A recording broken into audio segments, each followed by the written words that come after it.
Muy buenas, bienvenidos a otro episodio más del podcast del Inversor Liberal. Hoy los que nos estáis viendo desde YouTube ya estáis viendo el invitado en pantalla, pero bueno, antes de ir hacia el invitado, ¿qué tal? ¿Cómo estás, David? Hola, muy buenas a todos, una semana más. Bueno, hoy estoy muy ilusionado. Tenemos a una persona que va a aportar mucho valor al podcast para los que invierten en fondos indexados o para los que todavía están pensando si es una buena opción de inversión. Hoy es el momento de aclarar todas nuestras dudas, así que muy contento por mi parte.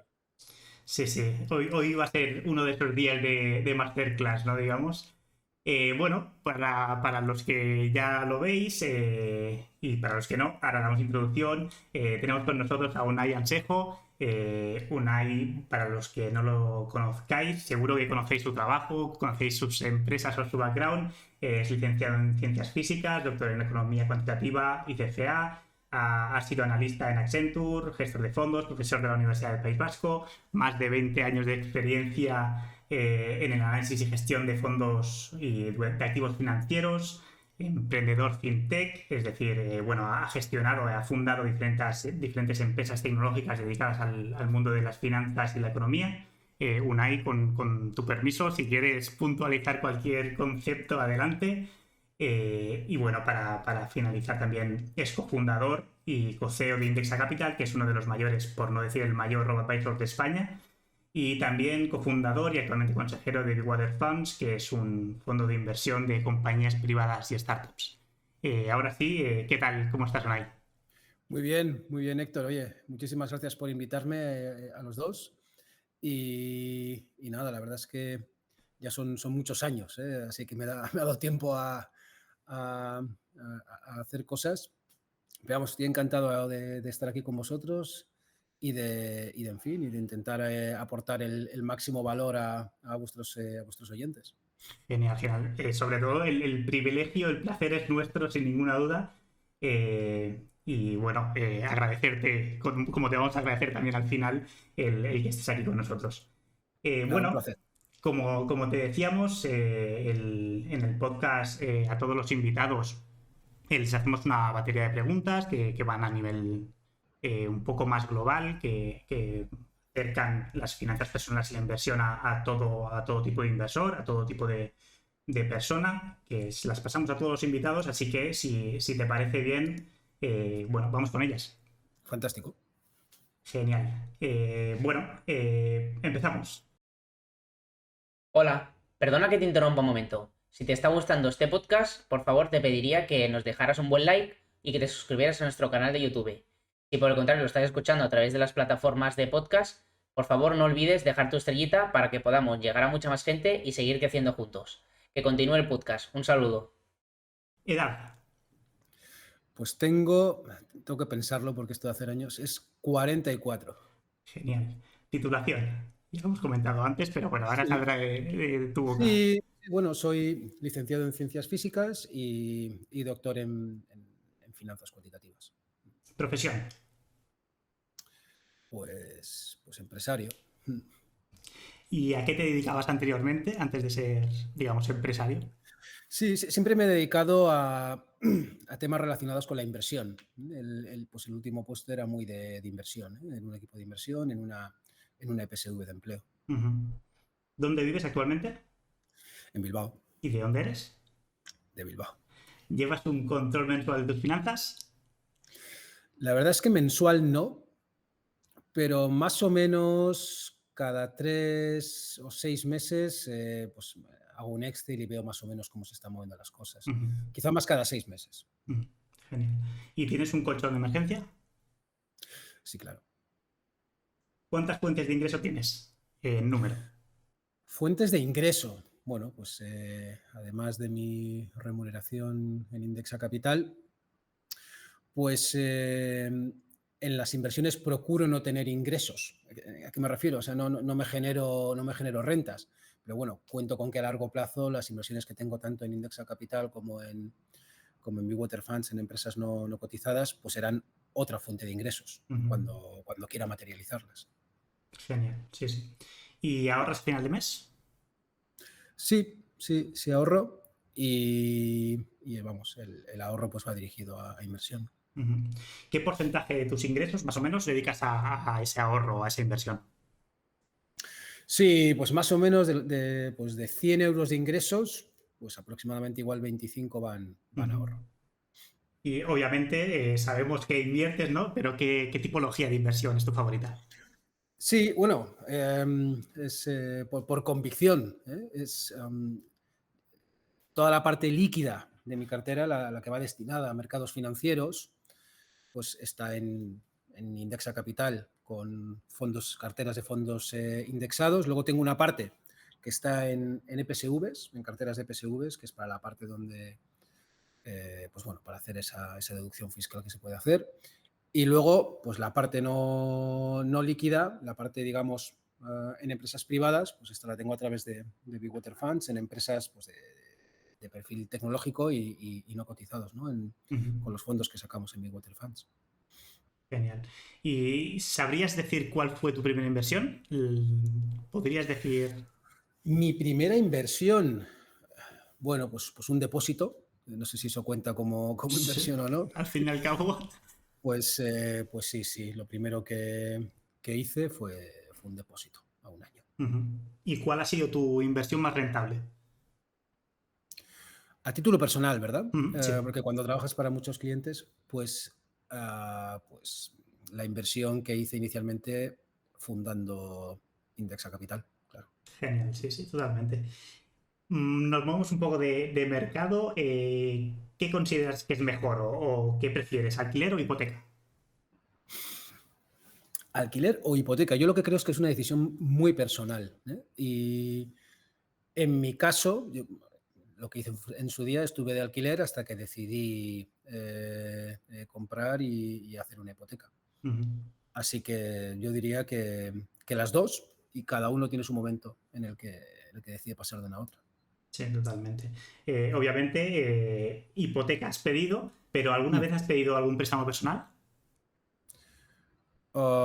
Mira, pues cuando empecé a estudiar el doctorado, pedí un crédito personal muy chiquitín para pagar la tarifa del doctorado. Ujú, un crédito de Para, estudios, para, esto, para sí, sí. adelantarla y para poder pagarla con un poco de tiempo. Ujú.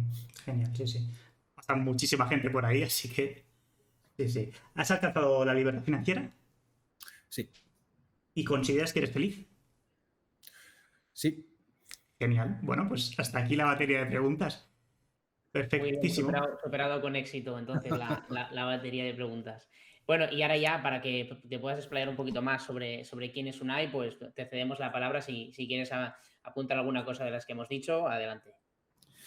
Bueno, pues al margen de las preguntas que me habéis hecho, pues vamos, yo me considero una persona pues, pues que me gusta emprender, que me gusta intentar cambiar las cosas allí donde veo que pueden ser mejoradas y luego que procuro compartir el conocimiento que voy obteniendo lo máximo posible. Me considero, doy clases en la universidad, pero al margen de eso me procuro siempre ser lo más didáctico posible, ¿no? Eso es quizás lo que yo añadiría y luego pues me gusta mucho compartir todo con gente. Me considero una persona social. Muy bien.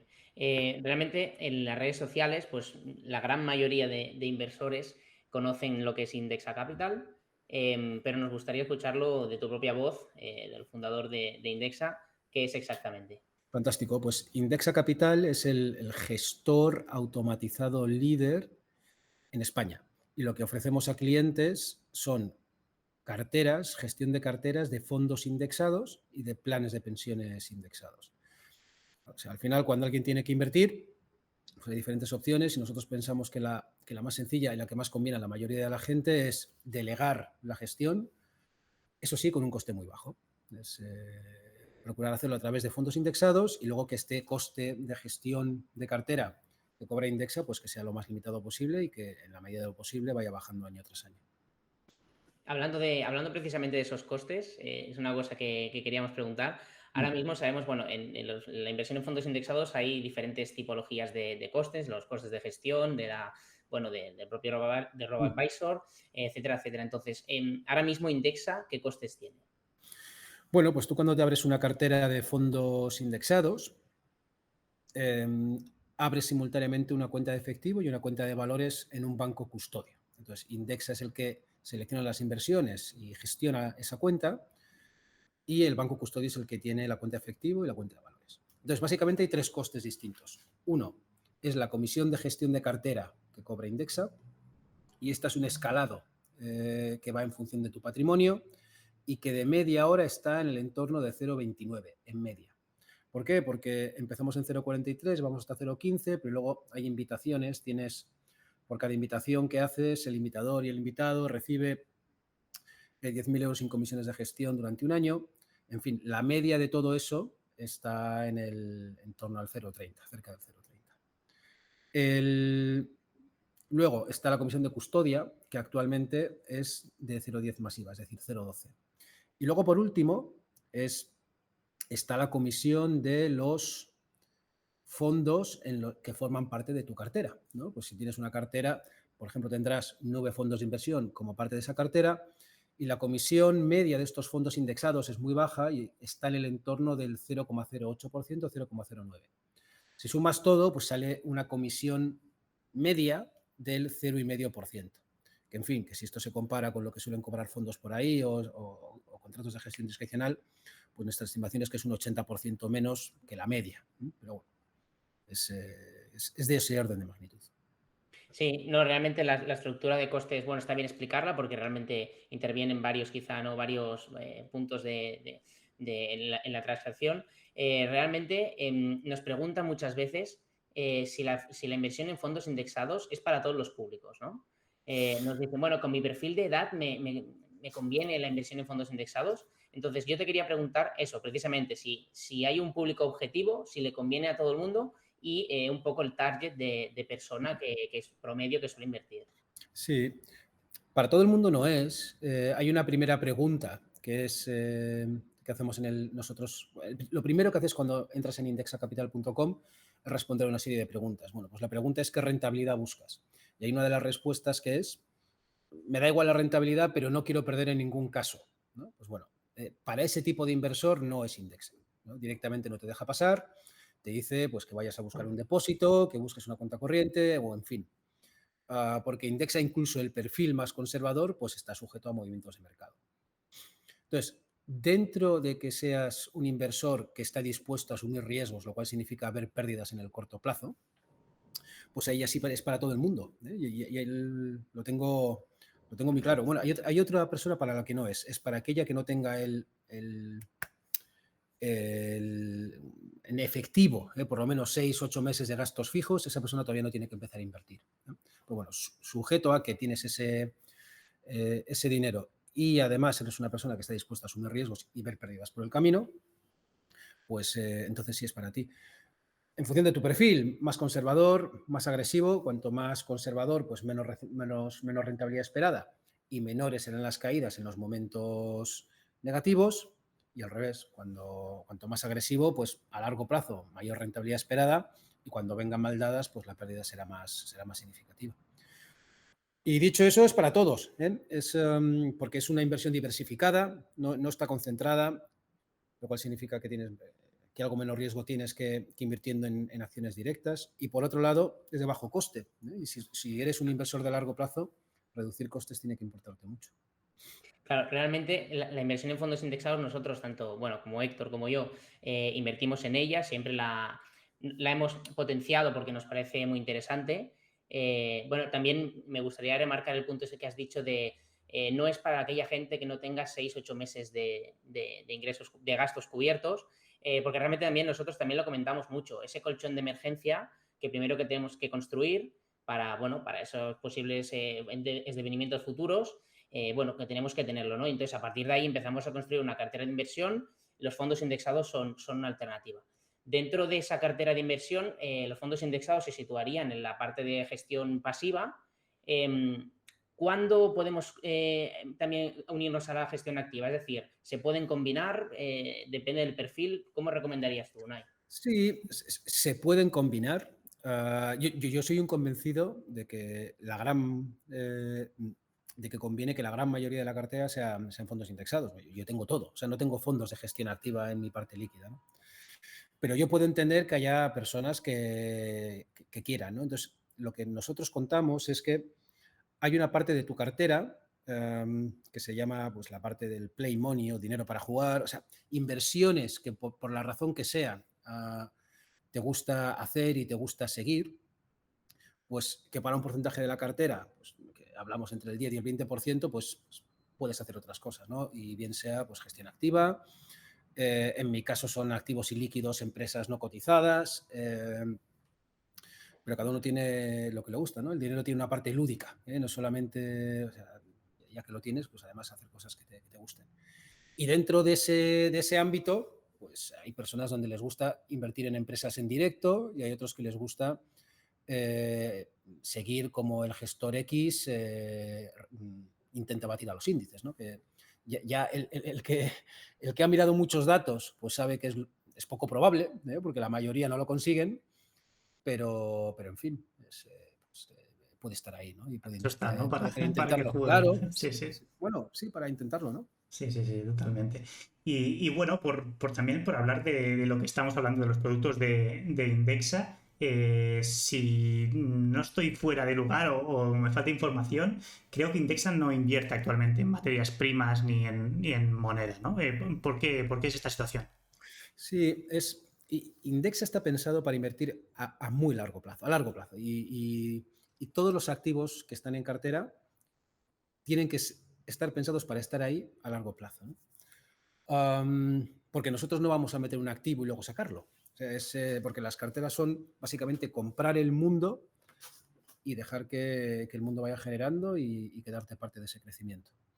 Entonces, ¿por qué materias primas no? Porque las materias primas no son lo que nosotros llamamos activos que generen. O sea, tú tienes oro.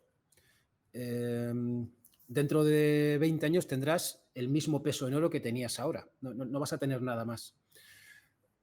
Mientras que si tú tienes inversiones en empresas, pues dentro de 20 años probablemente tendrás empresas más grandes y que han generado dinero y que han generado cosas, ¿no? Y han generado productos que se demandan y por eso pues probablemente esas empresas ganen más beneficios y serán capaces de pagarte más dividendos, ¿no? Si tienes bonos, tú le has prestado dinero a alguien y dentro de 20 años habrás tenido todos los intereses que te han venido generando esos bonos. Pero el oro no. Entonces, de aquí a 20 años, invertir en oro, estás básicamente sujeto a que en el futuro la gente te lo compre por más dinero porque sí. No va a haber una razón por la cual el oro tenga que valer más. Y lo mismo las monedas. Y me da igual que sean monedas de las clásicas a las criptomonedas, ¿no? Tú por tener billetes de euro en tu casa, ese billete de euro no te va a generar nada.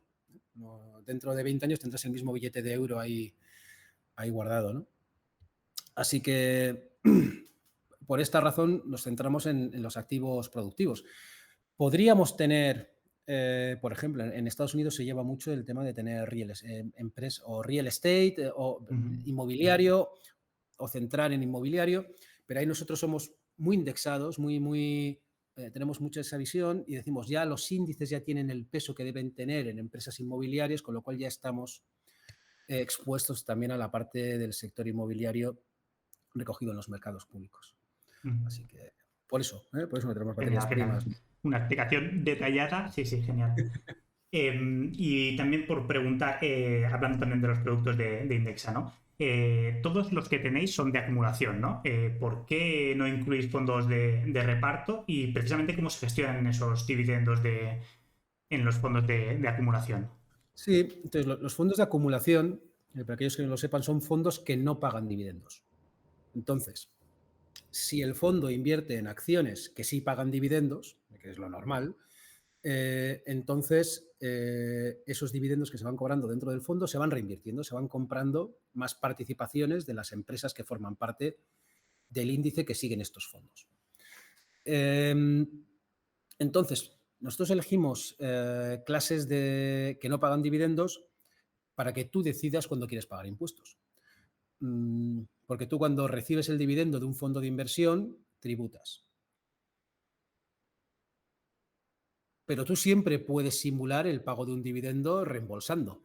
O sea, tú al final siempre puedes decir, oye, pues quiero, de hecho en Indexa está, tú puedes ir a Indexa y decir, quiero cobrar 3.000 euros o 1.000 euros al mes, ya cuando ya estás en fase de recuperar, ¿no? Y se va a buscar la forma en la que menos impuestos pagues, pero vas a tener ese flujo de pagos y en algún momento empezarás a pagar plusvalías, ¿no? Mientras que el dividendo te impone una plusvalía por la que tienes que tributar que no es eficiente, ¿no? A priori, es decir, que cada uno decida cuándo quiere pagar el impuesto. Sí, sí, sí, sí. Y bueno, otra pregunta también, seguimos en el mismo ámbito, hablando de los productos de Indexa. Todos los fondos son de Vanguard, ¿no? ¿Por qué Vanguard y no otros como Fidelity, por ejemplo? Sí, no son todos. Allá por abril también, bueno, hay uno de iShares para carteras de más de 100.000 euros de bonos de países emergentes, pero además en las carteras ISR, porque ahora desde agosto, bueno, nosotros lanzamos en mayo, como parte del proceso preguntamos a ver si los clientes quieren tener en cuenta criterios de sostenibilidad a la hora de gestionar sus carteras, ¿no? Bueno, pues en esos Vanguard tiene menos peso, ¿no? Pero bueno, en cualquier caso, a lo que voy, estamos con Vanguard, no porque tengamos ningún acuerdo con ellos, a nosotros nos pagan los clientes, con lo cual nos debemos 100% a ellos, y tenemos Vanguard porque a día de hoy pues es la gestora que en España con fondos traspasables, pues tiene para la mayoría de los casos comisiones más baratas, y no solamente eso, sino que los fondos son grandes y además luego cuando analizas cómo sigue en el índice, pues tracking error, por ejemplo, pues lo hacen bien. Si en el futuro pues, hubiera otra gestora que quisiera pues, hacer una apuesta más agresiva y siempre, eso sí, no solamente en costes, sino también luego en seguimiento del índice, porque hemos visto algún caso en el pasado, donde hubo alguna gestora que salió con costes muy bajos, luego te ponías a analizar y siempre iba peor que Vanguard, ¿no? Entonces hay que ver a ver qué ocurre ahí. Pues lo cambiaremos. Bueno, precisamente eso, ¿no? Buscando al mejor, digamos, tanto por seguimiento del índice como por comisiones. O costes, sí, es que Sí, sí. ahí estamos totalmente alineados con el cliente. Nos paga él. Sí, sí. Antes pasaba otra cosa. O sea, si tú vas a un banco y allí es un poco al revés. O sea, si tú vas al banco, sobre todo si el banco comercializa productos y cobra del producto, a ti no te cobra, pues ahí lo que tienes que... Ahí el banco tiene un incentivo a recomendar aquello donde más cobra, porque no te cobra a ti. Claro, así es, sí, sí. Hemos comentado antes también que la inversión indexada era una inversión a futuro, ¿no? A largo plazo. Entonces, bueno, se conoce que hay una serie de fases en la inversión, por ejemplo, una fase de acumulación y luego llega un momento, por ejemplo, en el que te puedes plantear pues una cierta retirada de ese dinero. Entonces, cuando hablamos de largo plazo, para ti, Unai, ¿qué es el largo plazo? Qué buena pregunta. Pues para mí, y esto ya es a título personal mío, para mí es 20, 30 años. Eso es para mí largo plazo. Luego yo entiendo que hay personas que, oye, eso para mí es muy largo, ¿no? Entonces, de manera práctica, largo plazo tiene que ser un plazo en el cual haya dado tiempo a que un ciclo económico tenga toda la subida, la bajada y la vuelta a la recuperación, ¿no? Y a efectos prácticos, eso que suele ser, ¿no? Que suele ser, vosotros lo sabéis, ¿no? Pues eso, 10 años, 7, 10 años, ¿no? Eso, Sí. luego también igual te puede tocar un ciclo que de repente dure 15 años, ¿eh? Pero vamos, en principio con 10 años tú ya vas a poder vivir todo el ciclo económico, con lo cual pues ya no vas a tener tan en cuenta cuándo entraste o cuándo saliste, ¿no? Entonces, Perfecto, o sea que largo plazo hablamos de 20, 30 años o quizá mínimo un ciclo económico. eso es. Perfecto. Y ya cuando hablamos de esa fase de retirada, por ejemplo, esa fase en la que queremos empezar a vivir pues de ese capital acumulado y que ha generado una cierta rentabilidad, existe una norma, una ley que se suele escuchar por las redes sociales y por algunos libros de texto, que es la ley del 4%, ¿no? Esa regla del 4%. ¿Tú crees que es una regla válida o recomendarías otro tipo de regla para esa fase de recuperación de capital? Sí, si lo recuerdo bien, ¿no? La regla del 4% es no saques más del 4%, porque de esa manera lo que va generando tu cartera de alguna manera va a cubrir ese 4% que has sacado, de tal manera que te vas a asegurar que tu patrimonio pues no decrece de manera significativa a medida que pasa el tiempo, a pesar de que retiras, ¿no? Entonces, bueno, yo diría que como todas las cosas de largo plazo y estimaciones en este sector y en este negocio, pues depende de mucha hipótesis y que ya se verá si funciona, ¿eh? Igual 4% es lo que ha valido para el pasado, en el futuro igual tiene que ser más o tiene que ser menos.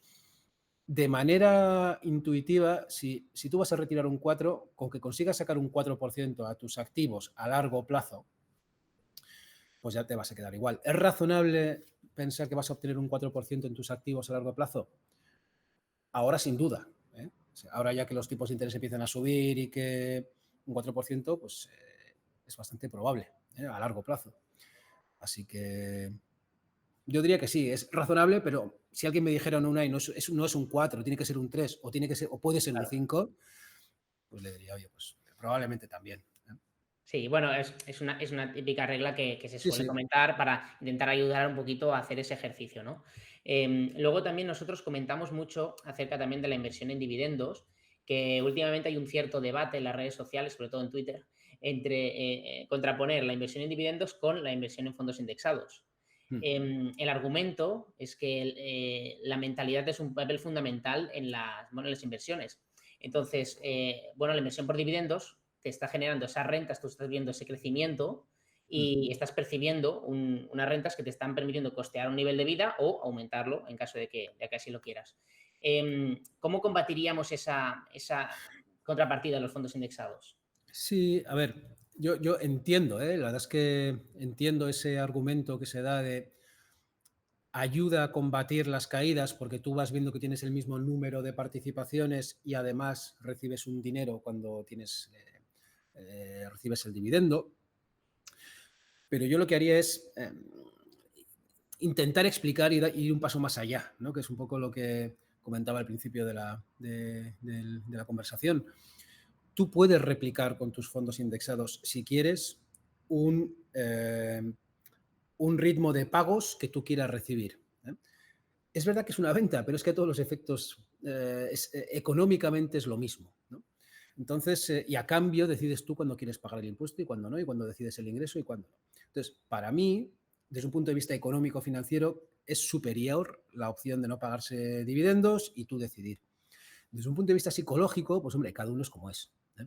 Pero el que sea muy racional, muy racional, entenderá esto y dirá, pues es que me da igual, es verdad, los dividendos se están cobrando dentro del fondo, eso aporta ahí y ya está. A mí qué más me da que lo reciba yo que se quede dentro del fondo.